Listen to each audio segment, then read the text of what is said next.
And hello, everyone. I believe we're live here. I just want to say welcome to School of the Umpire. Today we're going to have a short session in which we're going to teach everybody the basics of umpiring. I'll go into it once I pop right back in with the students. And then there will be a game after this, which will be probably in a separate live stream. It's not going to be part of this live stream. Hang in here and you will learn some of the basics of how we umpire Kriegspiel. And then you type Kriegspiel Yeah. in the search bar, and then I guess there's only one by Marshall. And then you enter the password IKS, lowercase. All right. So I did find the right game. There we go. That's good. Yeah, I'm in. Great. There we go. Okay, let's see here. Saved object. I'm just going to drop. Oh, that dropped them all right. There we go. Okay. Let's see here. It looks like we have a bunch of you in here. There is a document that Otto posted called Otovsky's Tips for Umpires. It's in the general chat. We'll probably pin it or something. That's what we'll do right now. I can't pin it. It may. Oh, here it is. We'll pin it. And it's pinned at the top of general. It'll probably be moved because it probably doesn't belong in general as a resource. There's a space for it, but we'll sort that out later. Right now, it's a cool little document with some cool pro tips for you that you will want to review. I'm promoting people now as we speak, and then we're going to get rocking and rolling here directly. I'm ready to go. And then if you have a mic, go ahead and mute it at your microphone or whatever, just so we don't get straight audio on the recording. But of course, you can unmute at any time and ask a question. Just interrupt me is fine. You don't need permission or nothing like that. Just speak up.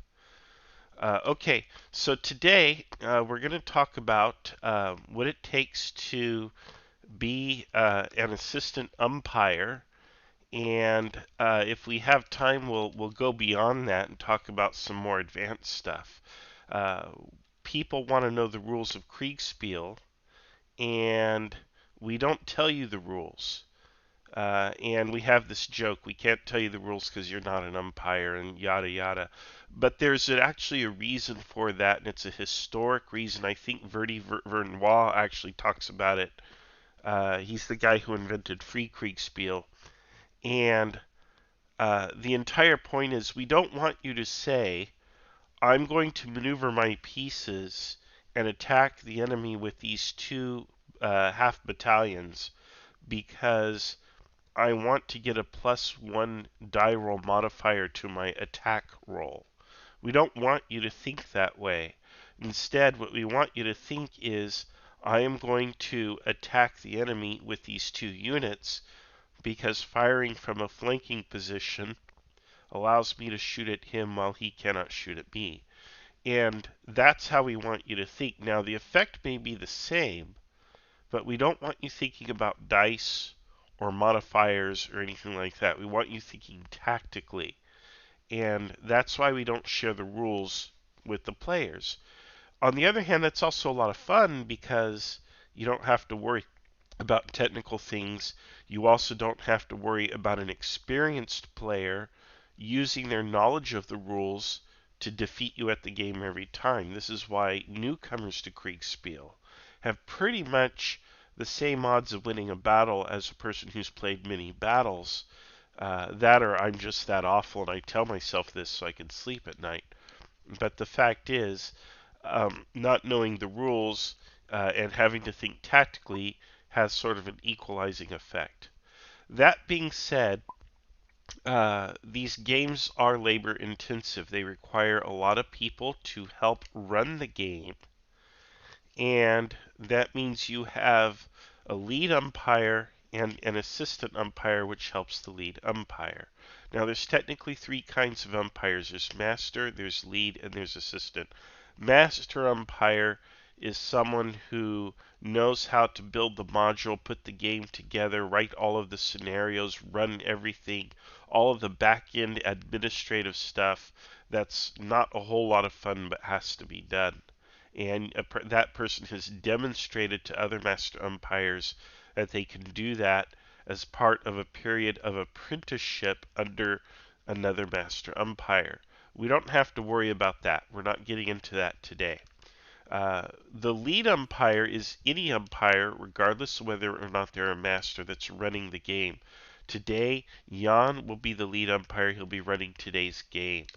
For the rest of us, we are assistants. That includes me. I'm going to be assisting him in running the game. And as an assistant, there are some things we have to know and things we have to do. So let's begin. First of all, the map is divided into this grid. And that's the way it was done in historic Spiel, although the grid was different size or different scale. But we have a grid on this map, and for us, the grid is 400 paces. Everything in Kriegspiel is divided into paces, and our grid is 400 paces. And that is about the distance we allow a unit to march in 5 minutes time. I don't think the ruler's to scale. Maybe I'm wrong about this. But it's technically supposed to be 400 paces. And Verdi Vernois gave units 100 paces on the march. We give you about 75, give or take. 75 to 85, I think, is what's mostly historic.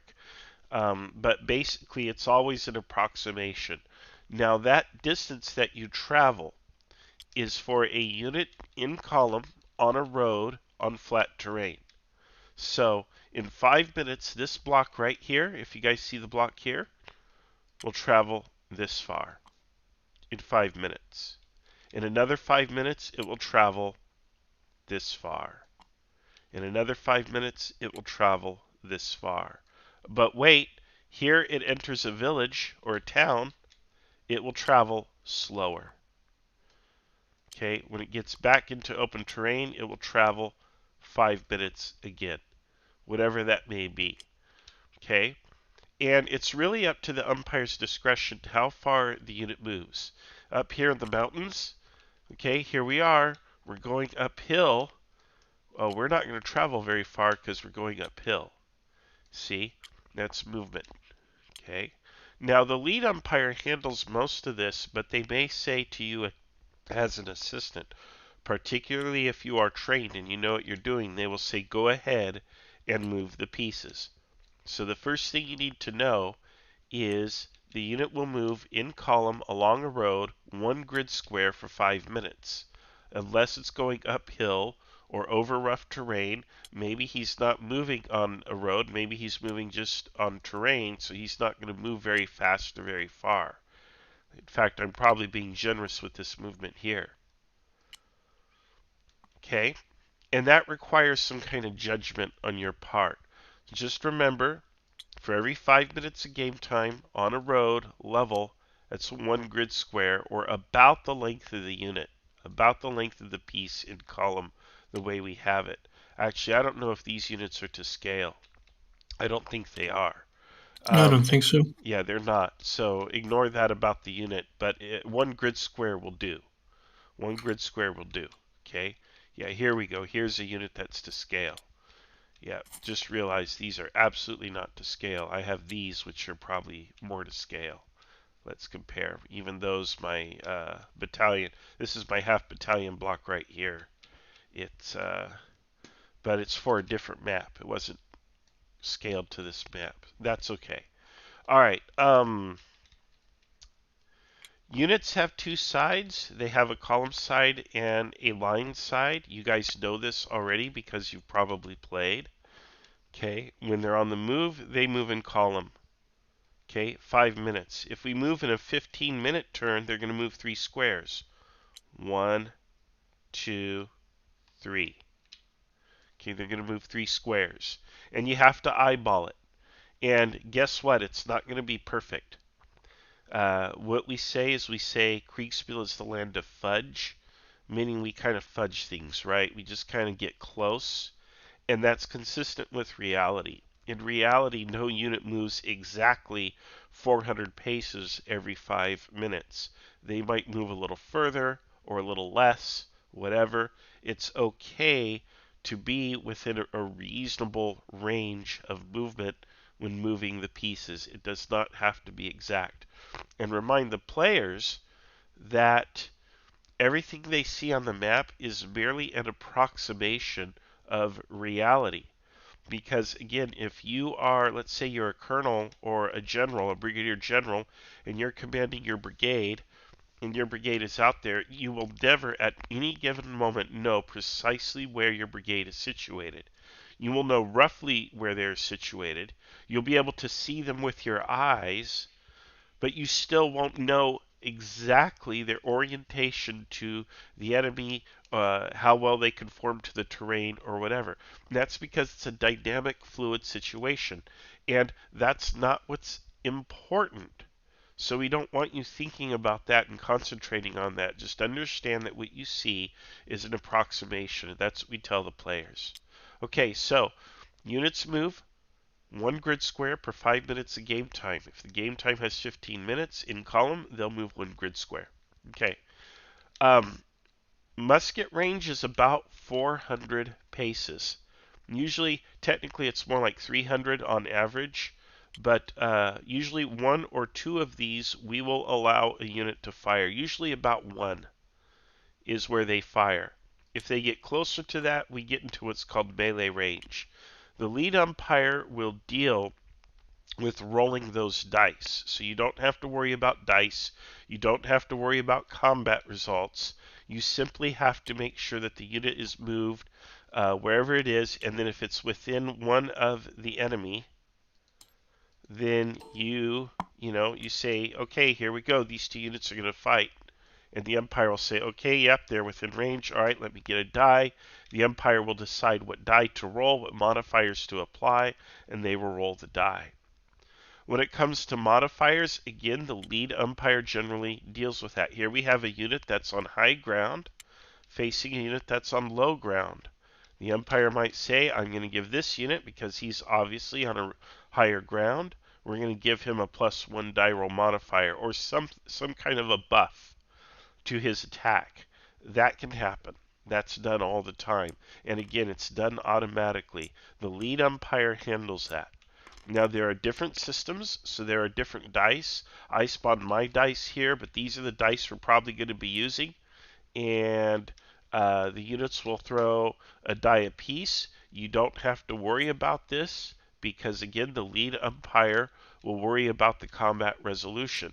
Now, if you learn the system and the lead umpire is confident in you, or they need your help, they may tell you which dice to roll and how to, work the combat. But that's technically a lead umpire responsibility. They may ask you, however, to do that, in which case you'll apply the result. Okay, this unit took a disruption, so you put a disruption marker on the unit. And wherever those are at, I don't know, let me see. Here's one. And you put a disruption marker on the unit. If the unit runs out of ammo, we have an ammo marker. I think this means he's run out of ammo, whatever, okay? And again, you apply those for the lead umpire, okay? So I don't know exactly what system we're using today. I think we might be using Auto System and his new dice. Unfortunately, I'm unfamiliar with that system, but it will be explained to you if you need to know it, okay? So there should be time today. Probably Jan or someone or Otto can hop on, and I don't think Otto's here, and explain these dice to you and to me, for that matter. But really, this is a lead umpire responsibility to resolve combats and apply results. They may roll the dice and tell you, This one's out of ammo, this one's disrupted, and then they go on to the next thing. Okay? All right. So that's what you need to know in terms of movement. Obviously, if they're in line, they're not going to get their full movement allowance. If they're moving over terrain, especially even on a road in line, you're not going to move. You can't fit the whole line on a road, only a portion of it. You're going to get probably half the movement allowance. And so, if you feel confident as an assistant moving the pieces, and you feel how you kind of know things, and the lead umpire directs you to do so, then sure, go ahead. But otherwise, wait for the lead umpire. Don't move pieces unless you're cleared to do so, though. Okay? Because everything has to follow what we call a cadence. Okay? All right, so let's talk about the cadence. The cadence has two parts. There's umpire time and there's player time. In umpire time, the umpires resolve everything. In player time, the players get reports and give their orders. Okay? So player time begins with a report to the players. Let's say this game is running and it's the start of player time. So the lead umpire will announce, okay, it is now player time. Go give reports and receive orders. So what you're going to do is you're going to take and give a report to your player. You're probably going to have about 2 players that are assigned to you. So what you're going to do is you're going to take a screenshot is the first thing you're going to do. And you're going to try to get about 4 squares of space in this screenshot. So you're going to take a screenshot and you're going to do 4 squares, and you're going to take this and you're going to cut it out and you're going to put it into the player's chat. Now there's different philosophies on the screenshot, and it's up to the lead umpire which philosophy we use. Our traditional philosophy is this is what you get. You get the 4 squares around the unit. And look at me, of course, I drew it kind of off because I don't know how to draw a square on this. But they're going to say you get this. This is what you get. Okay? And that's one way of doing it. For me, I'll give sometimes a more liberal screenshot, sometimes a more conservative one, depending on the circumstances. For example, if there's a lot of smoke on the battlefield, units have been engaged for a long time, I might give a much smaller screenshot. On the other hand, if conditions are clear, I might give a much larger screenshot. This is up to the lead umpire, though, to determine how big or how small a screenshot you get. What I really like and what I've seen lately is a trend to do this. This is what you see, so you get a screenshot of just this. And they do a free-form snip using the snipping tool to take the screenshot. And I like that because that's most realistic. What I typically do, however, is I do the standard, and then I report to the players anything that they see beyond that. I will say, look, here's your screenshot, but also you can see as far as over here, Sobok Chilin, I can't pronounce it, but you can see as far as here, and you see, look, there's an enemy column approaching you this way. I might say that to the player.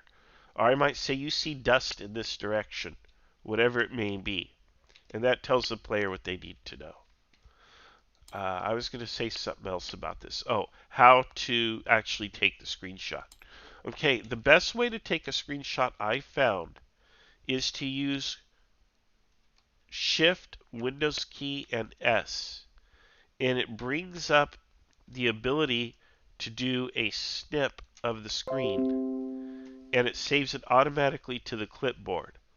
You then go to a player channel. I'm going to go to Blue1R-Inf on here, and I'm just going to go to the bottom of that channel. I'm going to go to the message here, and I'm going to hit Control V. Nope, don't go there. That's sorry.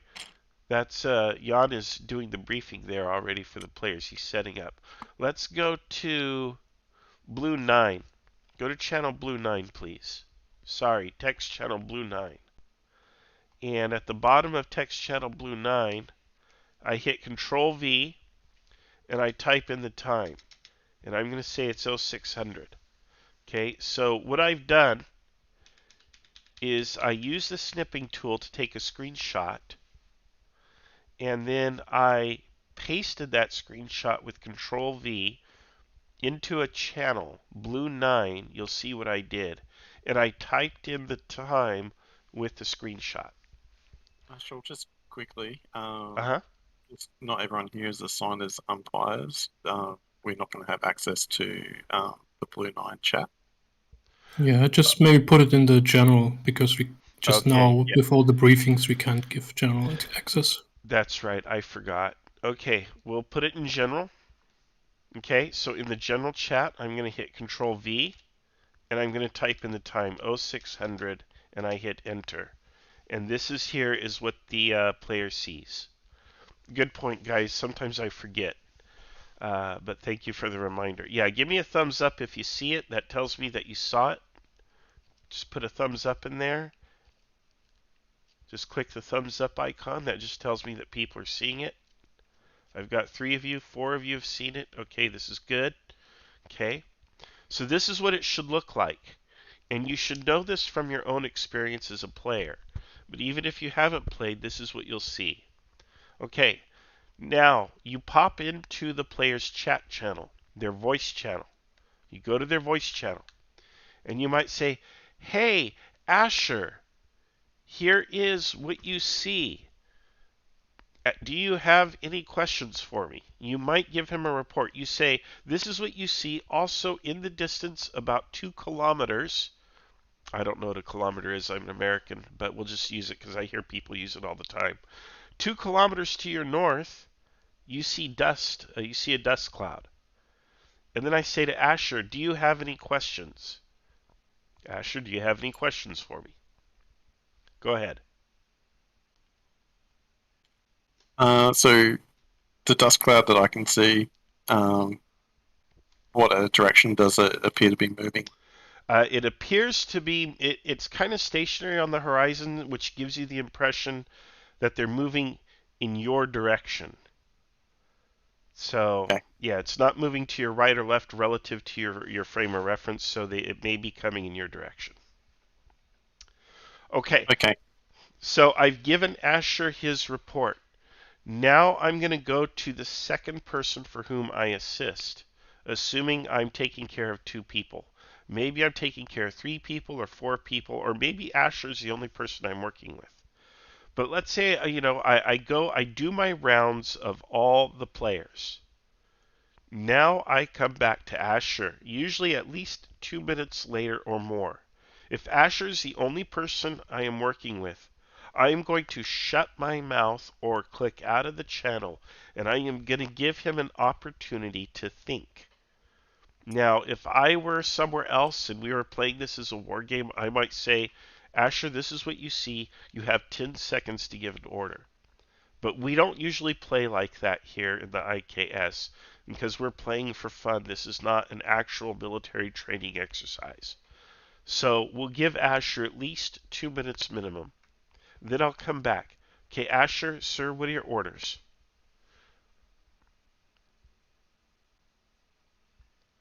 No change at this stage. Very well, thank you. Okay, no change. So now I'm done. Asher has given me his orders. Okay, in this case, he has no change to orders.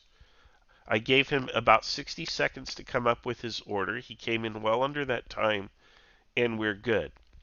Now, it's very important during this time you do not have a conversation with the participant. They may have a bunch of questions, whatever. It is not your job to answer those questions. If they have a general question about gameplay or whatever, use your judgment. If they say, "Hey, where do I type my orders?" Okay, you can answer that real quick. "Hey, Asher, you type your orders right here in general. Just type them right here. My orders to 1st Brigade are to advance to contact with the enemy." And of course, I can't spell or type, but here we go. Okay, and they might type those orders in, and that's fine, whatever. Okay, that's another way they can give orders. They might give orders in written format. A lot of times they'll write them out. They'll even draw pictures. They'll paste a picture in here. They'll tell you the orders. Players will convey orders to you in different ways. If the lead umpire wants orders conveyed in a particular way, they will tell you. If there is no rule on how the lead umpire wants orders conveyed, allow the player to use the method they prefer. Different players prefer different methods for different reasons. Some have a hard time typing. Others have a hard time with screenshots and drawing on the screen. Some people don't speak English very well and they would rather type. It just depends. And by the way, if your assistant speaks your native language, let's say you and your assistant speak German fluently, I don't mind the orders being given in German. The orders can be given in any language. This is the International Kriegspiel Society. So while we technically are officially operating in English, other languages are absolutely welcome here. If your player needs what we call a reasonable accommodation, perhaps they really have a hard time with typing. Perhaps they're very slow with the internet or with doing whatever it may be. Perhaps they have a disability or some issue or problem. Maybe they don't have Tabletop Simulator. It is very important that we do everything we can to make them feel welcome and accommodate them, even if it slows down the game by a few minutes each turn. We will go to that length to accommodate all people who want to play. So that's important. If that issue comes up, deal with it respectfully. Approach the lead umpire and say, hey, Marshall is my player in blue 9, and he needs an extra minute time as a reasonable accommodation. And that should be all you have to say. And the lead umpire will say, that's fine, very well, I'll make sure that happens. They might say, that's the only player you're going to work with today to keep the game moving, whatever that may be. That's fine. Okay? What you don't want to do when you're in your interaction phase with the player is, so what did you think of the football game? Oh, I thought the football game was absolutely amazing. Or, what's your favorite kind of beer? No, we don't want to have these conversations. Also, the players might get very insistent. They'll say, did this unit move? Did this unit fire? What did this unit do? What did this unit do? What about this unit? No, I want this unit placed right here. They'll come to Tabletop Simulator and they'll say, no, I don't want it like this. I want him exactly here like this with the file closer on the corner of this building here, and then this guy, he's going to sneak up here, okay? And he's going to poke out if there's nobody there. He'll come out like this, but if he sees somebody there, he's not supposed to do that. No. Okay? We can't do that. We can't take those kinds of orders. The orders are always going to have to be general and basic. The player has company commanders or battalion commanders or half battalion commanders. In other words, there are captains that run each of these units and will micromanage them. Do not allow the player to micromanage. Again, if they haven't spit their orders out in 60 seconds, you say, I'm sorry, I need a clear order from you. Are you advancing? Are you holding position? What are you doing? I can't process this detailed order. I'm sorry, the umpire will reject it. And ultimately, if they won't cooperate with you, and they're being very insistent or rude, or they want to take 10 minutes to give their orders, leave the channel. Just leave. Just click out. They can't do anything about it. Just click. Go. You're done. And we don't want to be ornery to people like that, but they have to understand that's not how this game is played. Okay? We don't want to get into minutia. We're not going to give them a report of how many casualties they suffered. You might say, yeah, about 5 or 6 guys were hit in the last volley. What do you want to do? That's fine, but you're not going to sit there and keep track of individual stats. You're not going to say, well, they're down to 12 rounds of ammo, or whatever, because that's not what you would keep track of, and it's not what the player would keep track of as a brigadier general. It's something that the individual soldier or their platoon commander might be worried about. You're not going to be worried about that at your level, so we don't give those kinds of reports to players because they slow down the game. All right. Don't forget smoke is a factor, dust is a factor, chaos is a factor. So you might not be giving a perfect report to the players every time. You may limit the information you give and say, I'm sorry, but there's smoke, so you can't really tell. Do you want to fire on that target or not? It's obscured by smoke, though. You can't get a clear view. What are your orders? Fire or not? You know? And let them solve that dilemma. That's part of the fun. Okay, let's see here. Now we go to umpire time. During umpire time, the umpire will announce, okay, this is the end of player time. It is now umpire time. And the first thing you're going to do in umpire time is you're going to deliver mail. You're going to move mail. So let's say, for example, let's go back to my Discord. I have written a dispatch to Asher, General Asher, and I'm using Asher because I know his name on here off the top of my head. General Asher says, hey, Marshal, get up here and reinforce my right flank, period. And he's going to put the time, and the time of the message is 06:15, and it's to Marshall. Okay, that's fine. Okay, so he'll send that message, right? So at the start of umpire time, you go to your player and you see if he has a message, and you say he does, and you copy this message, you highlight it, you hit copy, and then you're going to paste it in Marshall's channel. So I'm going to click to Marshall's channel.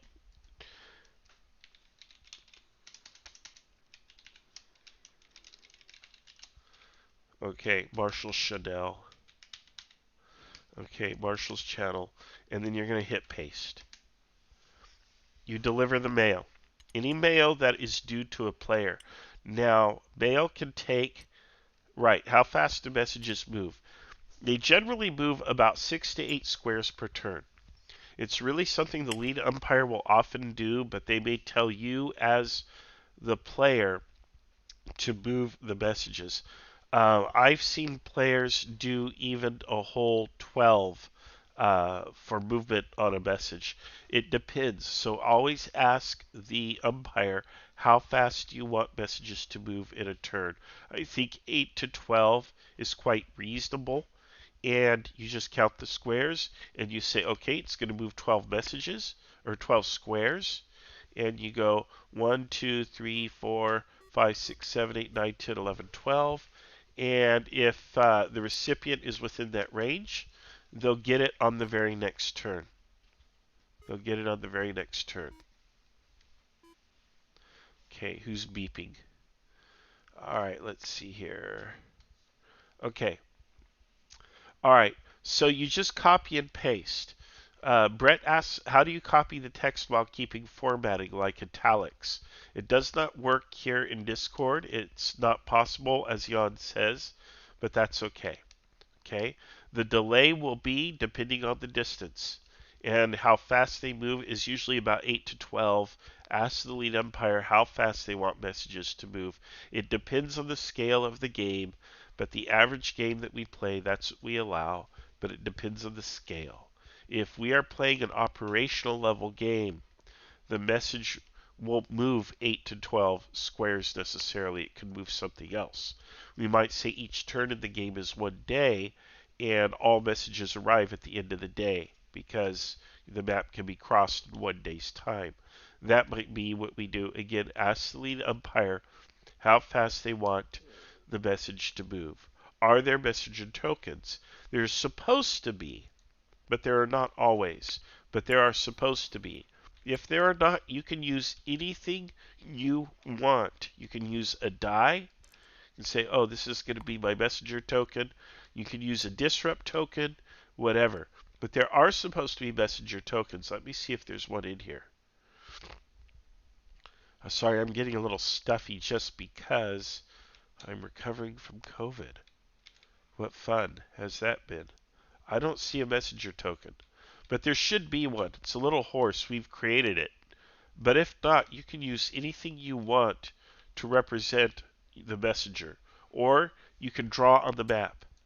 You can say, okay, he's going to get 8 squares. 1, 2, 3, 4, 5, 6, 7, 8. He's here. And that mark right there on the umpire map tells you where the messenger is.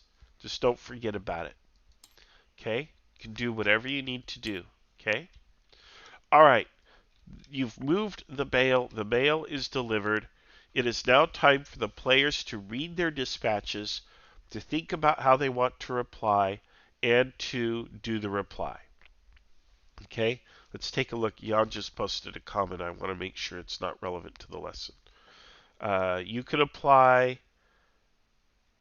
the accent mark before or after text, or select a line and click code formatting, but it has to be applied per paragraph. Okay, yeah, you can do that. Okay, we're not going to bother with that right now. That's more of a player concern. It's players worry about that. And again, it's the same message. The formatting doesn't usually make a difference to the integrity of the message. If you want to emphasize something in a message, I suggest you use all caps. Come now. Attack now, like that. Okay? Otherwise, don't worry about getting fancy. And as an assistant umpire, you especially don't have to worry about that. It's a player concern. All right, now, here we are, and it's time now to give the orders, to report the orders to the lead umpires. So now it is, let's do this. Now it is umpire time. Okay, so at the start of umpire time, the mail moves. And then after the mail has moved, we go to the main umpire table and tell the lead umpire what the orders are. So when the lead umpire comes to you, the lead umpire will say, okay, what are the orders for these guys? You're going to say, okay, my guy wants to go here, and then he wants to deploy on this ridge here, like that. And the lead umpire will say, okay, go ahead and move him. So you'll go, he goes 1, 2, 3, but this is about as far as he can go because he's going uphill. Okay, that's fine. And then what about this guy? This guy, he wants him to go to the top of this ridge and deploy in line. Okay, well, he can easily do that in 15 minutes, so we're going to just put him here.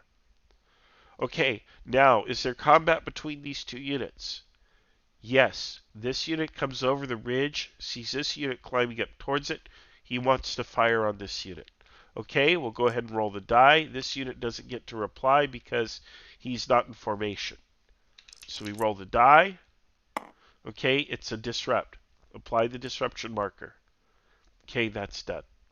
And then you move to the next units, and the next units, and the next units, until all the units that you're responsible for as an assistant have their orders reported and processed. Now, after all of that is done, umpire time comes to an end. And now, player time begins. So, the time token moves,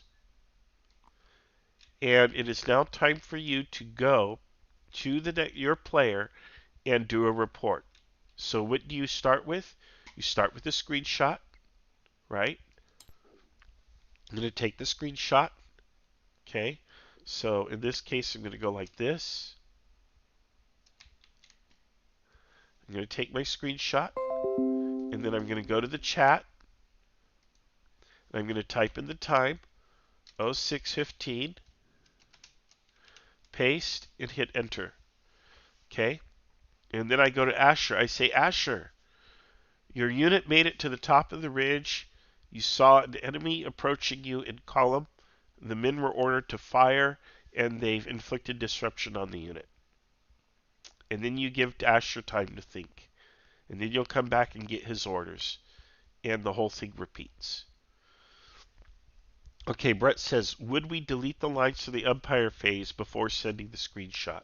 The answer is yes. Generally speaking, yes, you would do that. It depends. If it's the player's orders themselves, maybe not, but yes. And you would probably also remove the dice. You may or may not remove the disruption token. It depends on the lead umpire and how much fog of war they want to create. But yes, you would. I didn't do it in the interest of time, but yes, you would do so. Okay. Did I miss anything? Who is responsible for tracking the messages? Is the sender's umpire always responsible for delivery? Yes.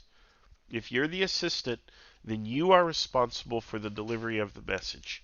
You are the person who moves the mail. Okay. Okay, at this time you can unmute and you can ask me any questions that you have about assisting. Okay, I've got 2 questions. Go ahead. The first one's back on mail. So, first, is there a general channel for all the referees, and that's how we communicate with each other? Yeah, there'll be an umpire channel that you'll hop into with the lead umpire, and that's where you will report everything. So it's kind of like a round robin. The umpire will go to each, or the lead umpire will go to each assistant and say, okay, I'm over here with First Division, and they're fighting Third Division of the enemy. Who's got each player? And I'll speak up, and maybe Portal will speak up, and Marshall and Portal, okay, Marshall, what does Asher want to do? Asher wants to move to the top of the hill.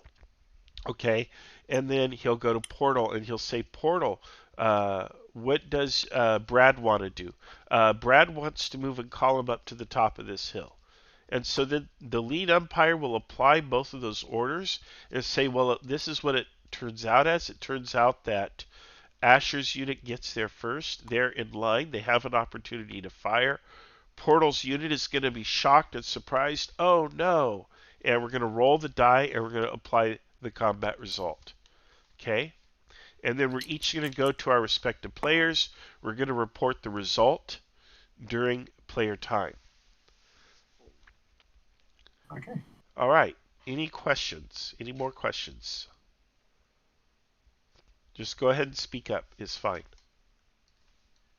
So, one of the things I've noticed is obviously you want the turns to be as short as possible to kind of like move everything along. With things like moving pieces and stuff like that, what are there better shortcuts to learn how to move things quicker? Yeah, you can highlight a bunch of pieces at one time and move them all at once. It's one of the things that you can do. So you can do this, pick up all the pieces and move them at once. It's convenient when you're dealing with the road column. You don't have to move the pieces one at a time when you're dealing with the road column. Let me just copy these a bunch of times. Okay, you can just pick them all up and move them at once. The other thing is, if you're at the edge of the map or something like that, it doesn't have to be neat. It doesn't have to be perfect. Usually what matters is that the head of the column is in the right position. If the column is a little off the road like that, that's okay. It's an approximation, right? You know that they're on the road. You're actually going to have these situations where the pieces don't line up perfectly with the road. See here how they don't line up perfectly with the road? That's okay. We do not want you to do this. We don't need you to do that. If you got time to be cute like that and pretty, that's fine. But we don't need that. That's unnecessary. All that matters is that this head of the column is where it needs to be. And if the head of the column is where it needs to be and all the units are following, that's fine. Now, where these placements matter is if the two forces are actually going to be in contact with each other on like the next turn, if combat's going to occur, then yes, where they are on the map matters a lot more. But when they are starting the game out and they are over here and they're just coming on the map, okay, like this, you can have them in a bunch and just put the lead element on there or whatever. Sorry, tabletop being tabletop here. When you get to the edge of the map, things can get a little wonky.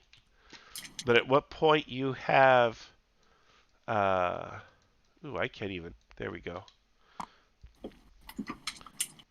But at what point you have the units coming on the map, that's fine. You can even do that, whatever it takes. Okay? It's not until they get close to each other that their exact positioning begins to matter. But yes, you can highlight and pull the whole lot of them and put them where you need them to go. And again, see here, they don't line up perfectly on the road. Okay? See? I can't do it. I can't get them to line up perfectly. That's fine for now. You can mess with it if you want to get it looking a little more perfect. But it's not going to be exact, and that's okay. Again, it's the land of fudge. Does that answer the question, or were you looking for something more? No, I think that's it. If that's what we've got available, I think it's just a matter of learning to be quicker. Yeah, be efficient when moving large groups of units, especially on the road march early on. See, Tand is dressing them, and that's fine. You can dress the pieces if you like, but it isn't necessary, especially early in the game when they're far apart and they're marching in contact. But the closer they get to contact, yes, the more it matters, and then you have to start dressing the pieces on the map. But when they're far away, you just move a stack of them. Heck, I've even just not moved anything.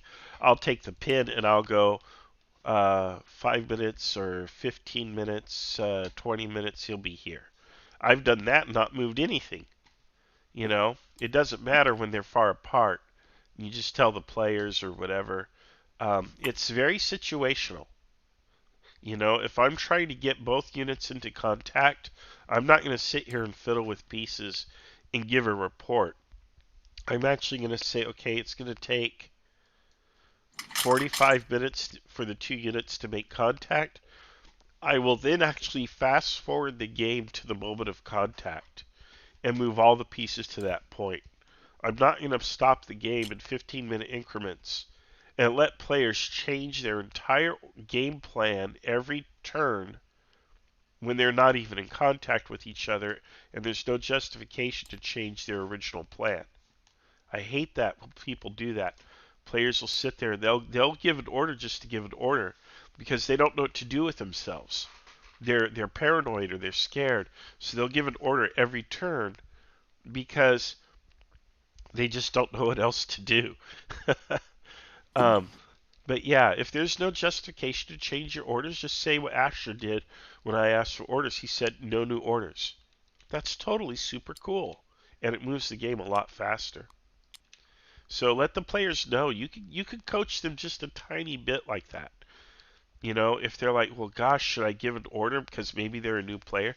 Say no, you don't have to give an order every turn unless the material circumstances have changed.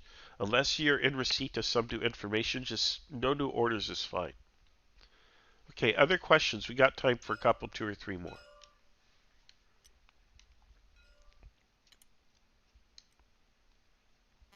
When giving player updates, how many liberties are we allowed to take for the sake of roleplay? So, like, going back to Surbits, would we be allowed to say, for example, like, oh, as you're marching in towards the town, the road starts to become a bit muddy, and as you head up the hill, your men are a bit tired, and suddenly smoke comes from the top of the ridgeline as they open fire? Or is it just, oh, you march to Surbits, and then as you're going up the hill, you take fire? The first thing you did where you were explaining, oh, the road's muddy and there's smoke, that's great. We love it when you do that. That's the best. Especially if time allows. It usually only takes a few more seconds to provide those artful adjectives or whatever that kind of color the scenario for the player. That's fine. That's fine. We encourage that. That's good DMing, if you will, or dungeon mastering, or whatever they call it. That's fine. Yeah, just don't go too overboard, obviously, because again, the game does have to move along. But I would encourage that. That's beautiful. Paint that picture for the player, and the player will have more fun, and they'll love you more. Okay, I was just worried about maybe introducing something that, like, the head umpire wouldn't want, like, oh, maybe it hasn't rained, there isn't any, something like that. Yeah, it should be stuff that either is inconsequential or stuff that you know. Otherwise, you can ask the lead umpire, hey, what's the weather? Has it rained? Did it rain yesterday? Is it muddy? You can ask a few questions. The umpire will usually set those conditions for you if they are relevant. So if the umpire wants weather to be a factor in the scenario, they will tell you, hey, it rained last night, the ground is muddy, therefore the artillery will be less effective when firing for the first half of the day. Okay, they may tell you something like that, and then you use that. If they don't tell you something like that, you could ask, or I would just leave that out. I would not include that. You can provide other details to illustrate things. The people gather to watch your column parade through the town.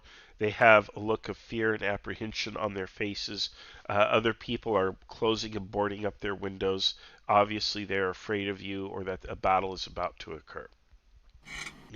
Something like that doesn't impact the scenario, but it provides some illustration for the player. Okay, other questions? I think I got time for maybe one or two more.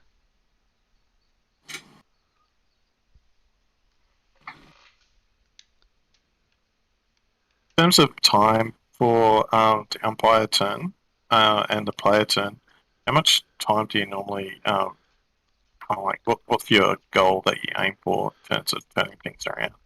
As short as possible, but usually I think we give people 10 minutes each. 10 for players, 10 for umpires. It will be up to the lead umpire, though, to establish that, but the whole turn cadence should not take more than 20 minutes, which is 10 minutes for players, 10 minutes for umpires. If a turn cadence is going to take more than 20 minutes total, then the lead umpire needs to enlist additional lead umpires and divide the workload, which is what we did at Grand Gettysburg. We had like 30 something players and like a dozen or so or more umpires, I think 18 umpires actually. And 6 of those umpires were lead umpires. Leading 6, it was like 6 mini games happening at the same time. And we had to break the game up like that in order to keep it on schedule. Otherwise, yeah, you never want a player to sit for more than 20 minutes without getting a report or an update. If you do that, they really start to get bored.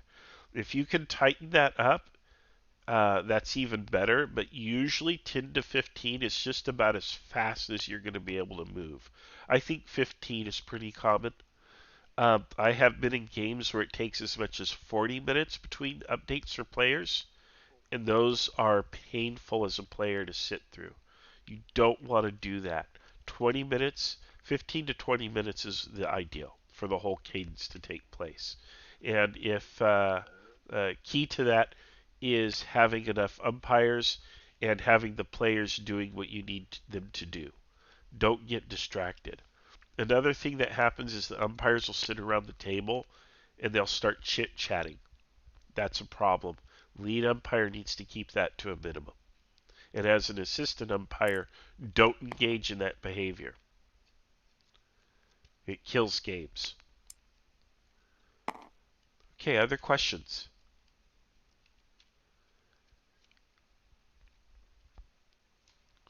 All right. I think that's about it. It's time for Jan to begin his scenario. He has worked very hard on this scenario. I've seen the notes. It's going to be crazy fun. I hope it's not too much chaos.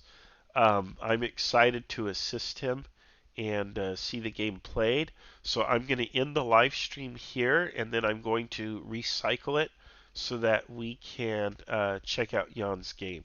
I'm going to pop out of the room to end the live stream, and then I'll be right back, and Jan is going to be taking over directly. Jan, it's all yours, man. Thank you very much. All right. Okay, everybody, that was our School of the Umpire. I hope that the demonstrations and illustrations I gave were useful and that the questions that I answered were also useful. There are different ways of doing things. There are different schools of thought. So you might have a different master umpire teach you a little differently from what I have done. Things do change. This is a dynamic world. Nonetheless, at least for right now, the instructions that I've given should be pretty useful and work as a general rule of thumb for how to assist umpiring Kriegspiel. Okay, well, thank you all. I want to thank Kevin and Potbellied Slim and Otto for your comments during the YouTube and for you tuning in. I'm going to set up the live stream for the game and hopefully